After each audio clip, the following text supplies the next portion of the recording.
los pueblos, donde los hombres conservan la conexión con la tierra, aún existen aquellos que saben manipular el cielo. Se les conoce como tiemperos, guerreros del tiempo, herederos de conocimientos antiguos, que dominan el poder de las tormentas y guardan el equilibrio entre el hombre y la naturaleza. No aprenden de libros, aprenden escuchando al viento, al río, a los cerros. Y cuando el viento amenaza con arrastrar las cosechas, ellos son quienes se enfrentan al poder de la tempestad. Esta historia fue contada por un anciano del pueblo, una noche en que la tierra parecía respirar recuerdos. Una historia donde el poder ancestral aún fluía en manos de un hombre, el tiempero. Haiki 4420 les trae este relato.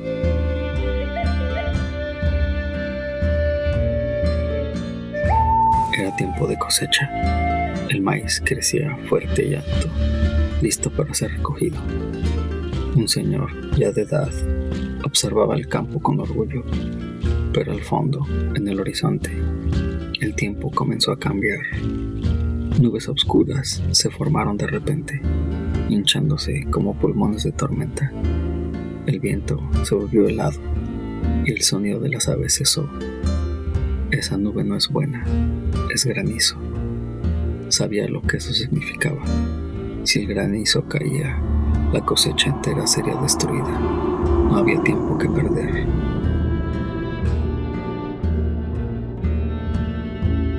Corrió al pueblo vecino en busca del único hombre que podía ayudar, el tiempero, un anciano respetado y temido, no porque causara el mal, sino porque tenía un conocimiento desconocido que lo hacía manipular las fuerzas de la naturaleza.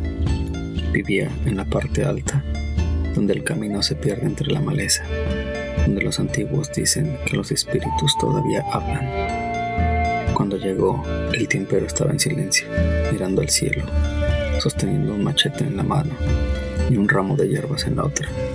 Su rostro era sereno, como si ya supiera que alguien lo necesitaba. Viene la tormenta, el maíz. El tiempero lo miró con calma, sin prisa, sin miedo. El monte ya lo sabe. Vamos.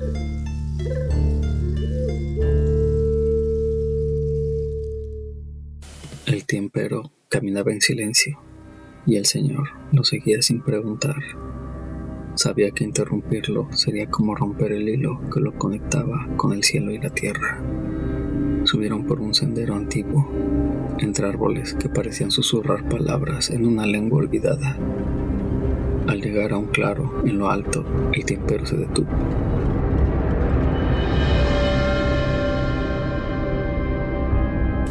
Todavía no. El lugar está más allá, cerca de la milpa. Vamos. El señor la miró con asombro. ¿Cómo sabía que la milpa estaba hacia ese lado? Pero no dijo nada, solo siguió sus pasos. Al cabo de un rato, el tiempero se detuvo nuevamente. Miró hacia adelante, con la mirada fija en el suelo. Viene una zanja. Cuando la veas, brinca fuerte. El señor parpadeó. No recordaba zanjas en ese camino. Pero antes de poder pensar más, el tiempero dio un salto largo, como si evitara caer a un abismo.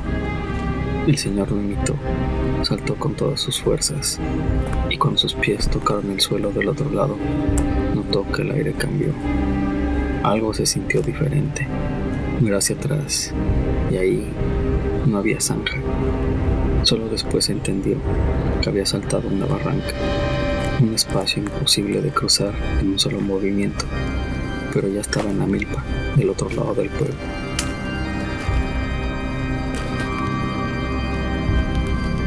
Aquí es.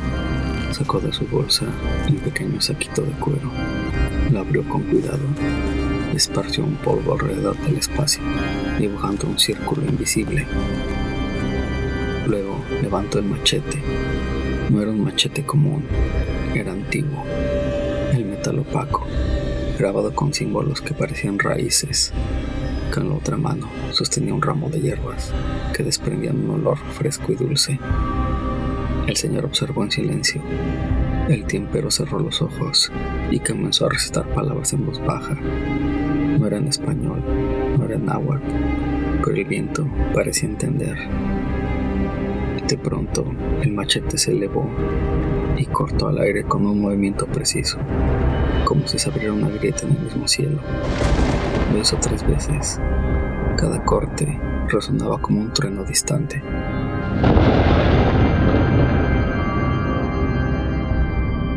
Al poco tiempo, la nube, antes tan densa, comenzó a deshacerse como humo. El viento cambió de dirección, llevándose consigo el granizo. El tímpero bajó el machete, colocó las hierbas en la tierra y murmuró una última plegaria. La montaña ya escuchó, el maíz está a salvo. El Señor apenas podía creerlo. El cielo estaba obedeciendo.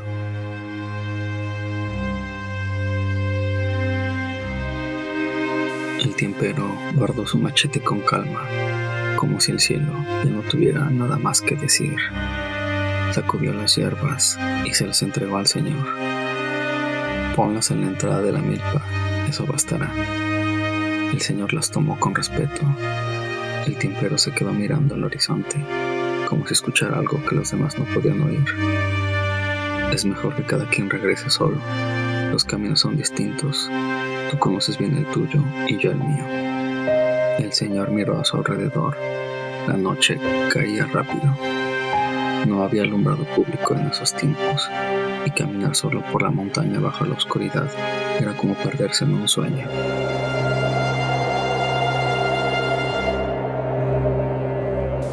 El tímpero le dio una última mirada, como si ya supiera que no volverían a verse. Cuando llegues, mira hacia atrás. Si el cielo está claro, significa que el cerro escuchó. El Señor comenzó a caminar, con el machete del tímpero aún resonando en su mente. Apenas avanzó unos metros y el viento se calmó.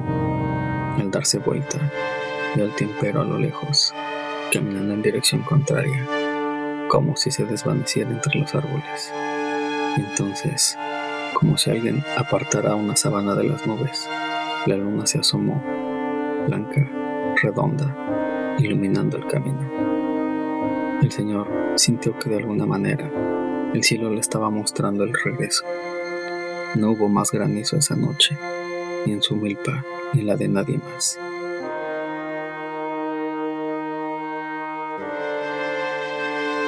Al día siguiente, el cielo amaneció despejado, como si la tormenta nunca hubiera existido.